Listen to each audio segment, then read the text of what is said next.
Hello everyone. स्वागत है आप लोगों का अपने चैनल मिथिलानी टीचर सुप्रिया पे। आज मैं आप लोगों के लिए एक वीडियो लेके आई हूँ जो स्पेशली वैसे स्टूडेंट जो क्लास 10th में पढ़ते हैं और इस बार बोर्ड के एग्जाम में अपीयर हो रहे हैं।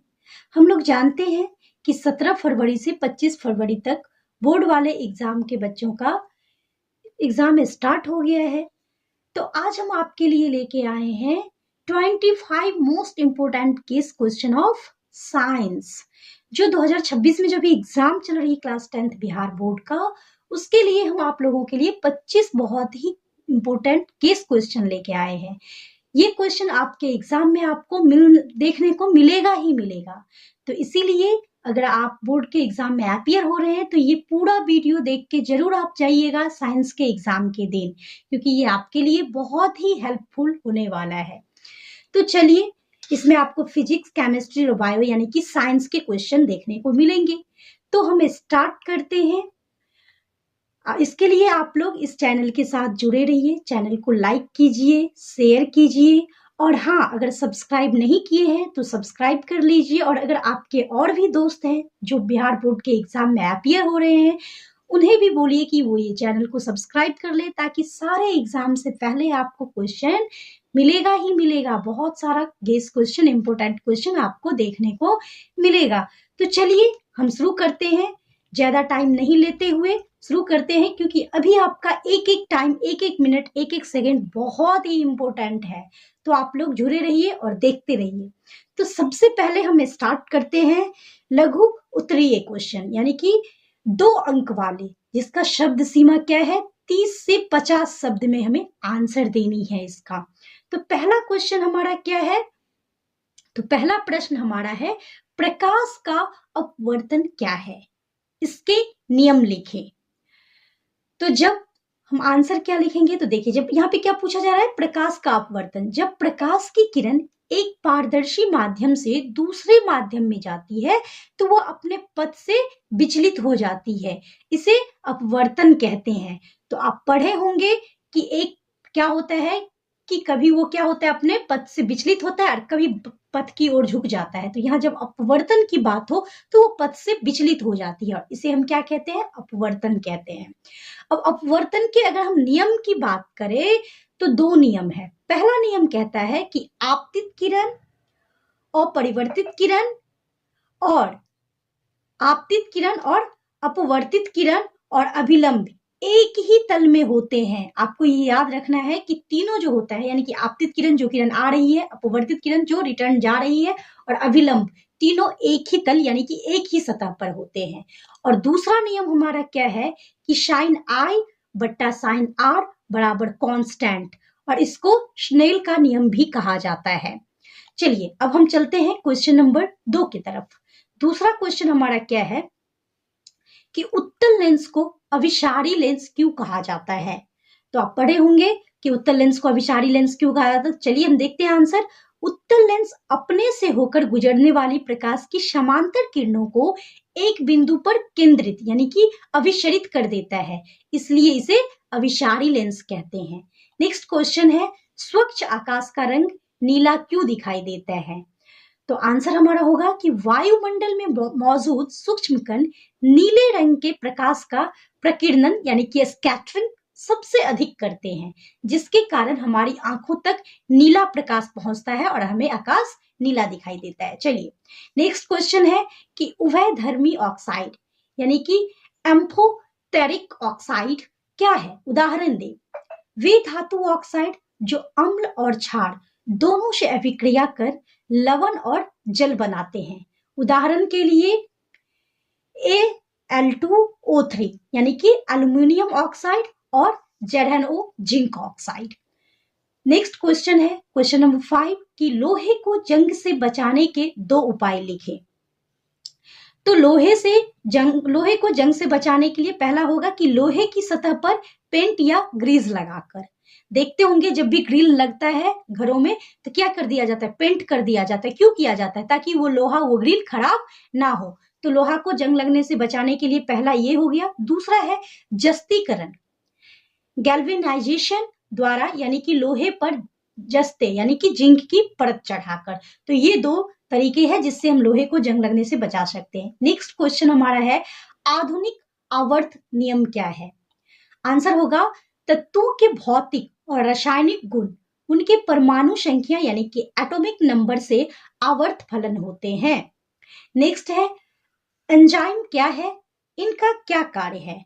तो एंजाइम जैव उत्प्रेरक है जो भोजन के पाचन की गति को बढ़ाते हैं, जैसे लार में मौजूद एमाइलेज स्टार्च को पचाता है। नेक्स्ट क्वेश्चन है, पित्त क्या है? मनुष्य के पाचन में इसका क्या महत्व है? तो आंसर हमारा होगा, पित्त यकृत लीवर से निकलने वाला क्षारीय द्रव है। यह वसा का एमल्सीकरण यानी कि पाचन करता है और माध्यम को क्षारीय बनाता है ताकि एंजाइम कार्य कर सके। नेक्स्ट क्वेश्चन हमारा है क्वेश्चन नंबर 9, स्वपरागन और परपरागन में अंतर स्पष्ट करें। तो जब परागकण उसी फूल से वर्तिकाग्र पर गिरते हैं तो वह स्वपरागन कहलाता है। जब परागकण उसी जाति के दूसरे फूल पर पहुंचते हैं तो वह परपरागन है। नेक्स्ट है कि पारितंत्र में अपमार्जकों को यानी कि डिकम्पोजर्स की क्या भूमिका है?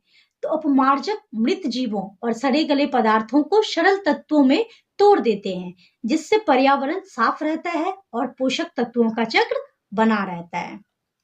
अब हम चलते हैं यानी कि 3 से 4 अंक वाले क्वेश्चन की तरफ, यानी कि लघु उत्तरीय प्रश्न तो है ही, लेकिन जो जिसमें 3 से 4 अंक यानी कि इसका शब्द सीमा क्या है? तो 50 से 80 शब्द में देगा लिखने के लिए। तो ये क्वेश्चन नंबर हमारा 11 है। क्वेश्चन हमारा कह रहा है कि ओम का नियम क्या है, इसे गणितीय रूप में लिखिए। तो यदि चालक का ताप स्थिर रहे तो उससे प्रवाहित धारा यानी कि I उसके सिरे के बीच के विभवांतर V के समानुपाती होती है। तो इसके लिए जो सूत्र होगा वो सूत्र क्या होगा? तो ओम का नियम हम लोग जान गए कि यदि चालक का ताप स्थिर रहे तो उससे प्रवाहित धारा I होता है और सिरों के बीच की विभवांतर को V समानुपाती होती है।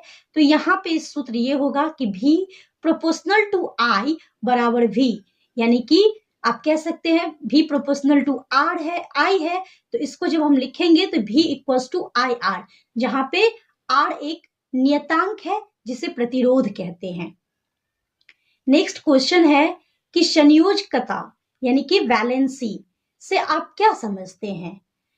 किसी तत्व के परमाणु की बाहरी कक्षा में मौजूद इलेक्ट्रॉन जो रासायनिक बंध बनाने में भाग लेते हैं उनकी संख्या के आधार पर संयोजन क्षमता को संयोजकता कहते हैं। जैसे ऑक्सीजन की संयोजकता 2 है, O2 होता है ना, तो इसका संयोजकता क्या है? 2 है। नेक्स्ट है प्रश्न कि श्वसन को ऊष्माक्षेपी अभिक्रिया क्यों कहते हैं? तो आंसर होगा कि श्वसन के दौरान हमारे शरीर की कोशिकाओं में ग्लूकोज का ऑक्सीजन के साथ दहन होता है जिससे ऊर्जा यानी कि एटीपी के रूप में और ऊष्मा बाहर निकलती है, इसलिए इसे ऊष्माक्षेपी अभिक्रिया कहते हैं। नेक्स्ट क्वेश्चन है धमनी और सिरा में 3 मुख्य अंतर लिखें। तो आंसर होगा धमनी। धमनी देखिए क्या होता है, तो शुद्ध रक्त ले जाती है, दीवारें मोटी होती है और वाल्व नहीं होते हैं। और सिरा जो होता है वो अशुद्ध रक्त ले जाती है, दीवारें पतली होती है और इसमें वाल्व होते हैं। नेक्स्ट है क्वेश्चन नंबर 15, पादप हार्मोन क्या है? 2 उदाहरण दे। तो उत्तर होगा पौधे की वृद्धि और विकास को नियंत्रित करने वाले रसायनों को पादप हार्मोन कहते हैं। उदाहरण के लिए तो ऑक्सीजन यानी कि वृद्धि बढ़ाता है, और यहाँ पे है ऑक्सीन यानी कि वृद्धि बढ़ाता है और एब्सिसिक वृद्धि को रोकता है। तो ये दोनों है जो कि पादप हार्मोन है। अब चलिए देखते हैं कि आयोडीन युक्त नमक के उपयोग की सलाह क्यों दी जाती है। तो थायराइड ग्रंथि को थायरोक्सिन हार्मोन बनाने के लिए आयोडीन की आवश्यकता होती है। इसकी कमी से घेंगा यानी कि ग्वाइटर रोग हो जाता है जिससे गला फूल जाता है। हम तो आप जानते हैं कि आयोडीन की कमी से कौन सा रोग होता है? घेंगा होता है, जिसको इंग्लिश में ग्वाइटर कहते हैं। चलिए नेक्स्ट क्वेश्चन देखते हैं। अवतल दर्पण के 2 उपयोग लिखे। तो अवतल दर्पण आप कहाँ कहाँ देखे हैं? तो अवतल दर्पण जो है वो हजामती दर्पण के रूप में, यानी कि चेहरे का बड़ा प्रतिबिंब देखने के लिए। जहाँ हजामती होती है यानी कि जहाँ आप जाके बाल बनाते हैं, बाल कटवाते हैं, वहां पे जो मिरर लगा रहता है, दर्पण लगा रहता है, वो अवतल दर्पण होता है। क्यों? क्योंकि इसमें चेहरे जो है बड़ा करके दिखता है, तो हजामती करने में हजाम को इजी होता है। नेक्स्ट है डॉक्टरों द्वारा आंख, कान, नाक की जांच के लिए। आप देखे होंगे जब भी कोई चेकअप के लिए जाता है तो डॉक्टर क्या करते हैं, तो दर्पण से यानी कि लेंस से आंख देखता है, कान देखता है, नाक देखता है। तो वो जो लेंस, वो जो दर्पण होता है ना, वो भी अवतल दर्पण होता है। क्यों? क्योंकि आंख, कान, नाक का इनर पार्ट उसमें क्या होता है, बड़ा करके दिखाता है और डॉक्टर को देखने में इजी होता है। नेक्स्ट है कि स्टिरीकरण, एस्टरिफिकेशन अभिक्रिया क्या है? जब एथाइनोक अम्ल किसी अल्कोहल से अभिक्रिया करता है तो मीठी गंध वाला पदार्थ यानी कि एस्टर बनता है, इसे स्टिरीकरण कहते हैं। नेक्स्ट है कि जैव प्रक्रम, लाइफ प्रोसेसेस किसे कहते हैं? वे सभी प्रक्रियाएं जो सम्मिलित रूप से जीव के अनुरक्षण यानी कि मेंटेनेंस का कार्य करती है, जैव प्रक्रम कहलाती है, जैसे पोषण, श्वसन, उत्सर्जन। चलिए अब नेक्स्ट क्वेश्चन देखते हैं। क्वेश्चन नंबर 20 है, जीवाश्म ईंधन क्या है? इसकी क्या हानियां हैं?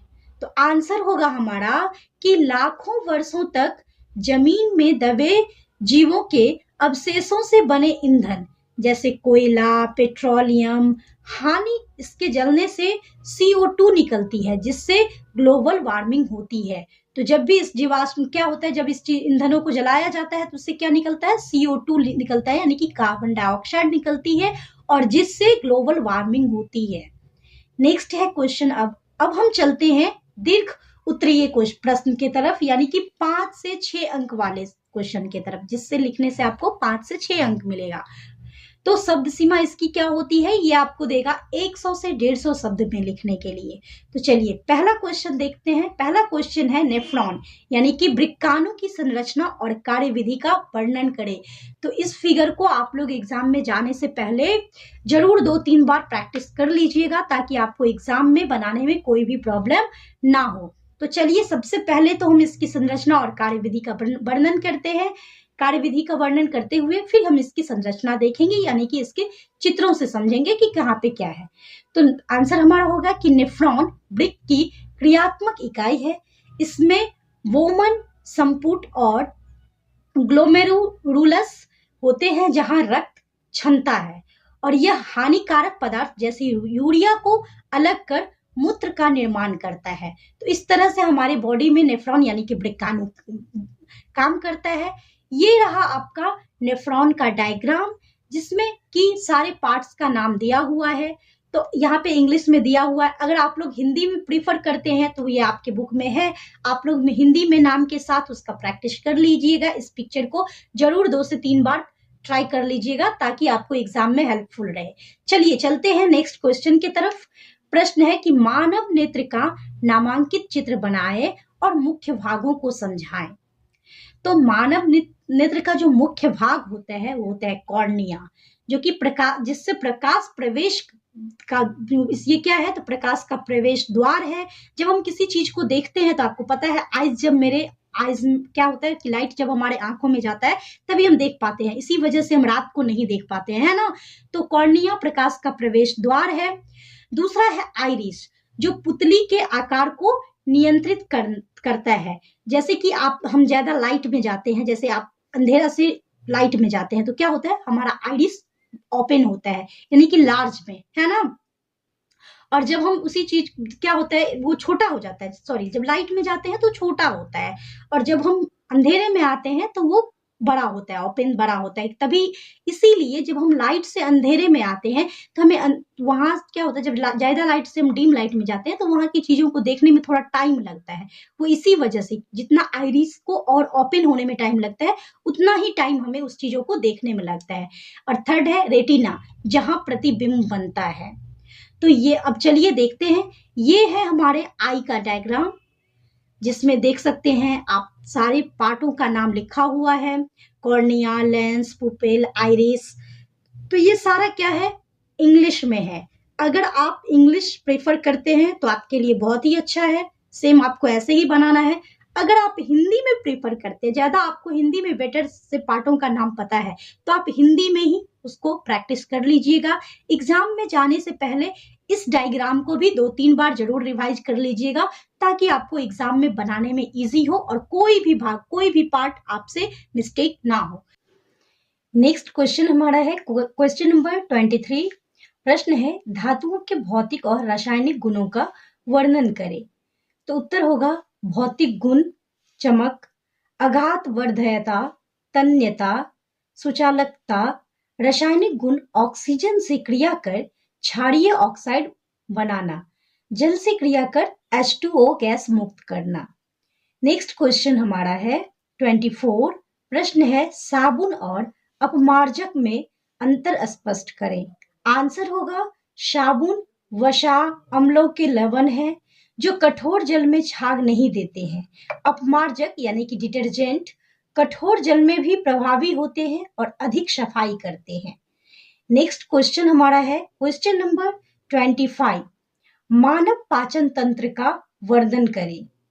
ये हमारा इस वीडियो का लास्ट क्वेश्चन है। पहले ही मैंने आपको बताया था कि 25 इंपोर्टेंट क्वेश्चन आपको इस वीडियो में मिलने वाला है। तो 25 नंबर क्वेश्चन है, मानव पाचन तंत्र का वर्णन करें। आंसर होगा पाचन मुख से शुरू होता है, लार द्वारा आमाशय में HCl और एंजाइम क्रिया करते हैं, छोटी आंत में पूर्ण पाचन और अवशोषण होता है। और इसका जो डायग्राम है वो नीचे दिया हुआ है, ह्यूमन डाइजेस्टिव ऑर्गन। तो आप देख सकते हैं कि किस तरह से माउथ से स्टार्ट होता है और ये लास्ट में अनस में जाके कंप्लीट होती है। तो आप लोग इस पिक्चर को 2-3 बार रिवाइज कर लीजिएगा एग्जाम में जाने से पहले, क्योंकि ये सारे पिक्चर आपके लिए बहुत इंपॉर्टेंट होने वाला है और ये इसमें से आपको बहुत ज्यादा क्वेश्चन एग्जाम में देखने को मिलेगा ही मिलेगा। तो अगर आप चाहते हैं कि आपके और भी एग्जाम के लिए ऐसे ही आपको गेस क्वेश्चन मिलता रहे, तो आप लोग जुड़े रहिए मिथिलानी टीचर सुप्रिया यूट्यूब चैनल के साथ। Thank you. तो फिर से मिलते हैं अगले वीडियो में अगले सब्जेक्ट के साथ। धन्यवाद।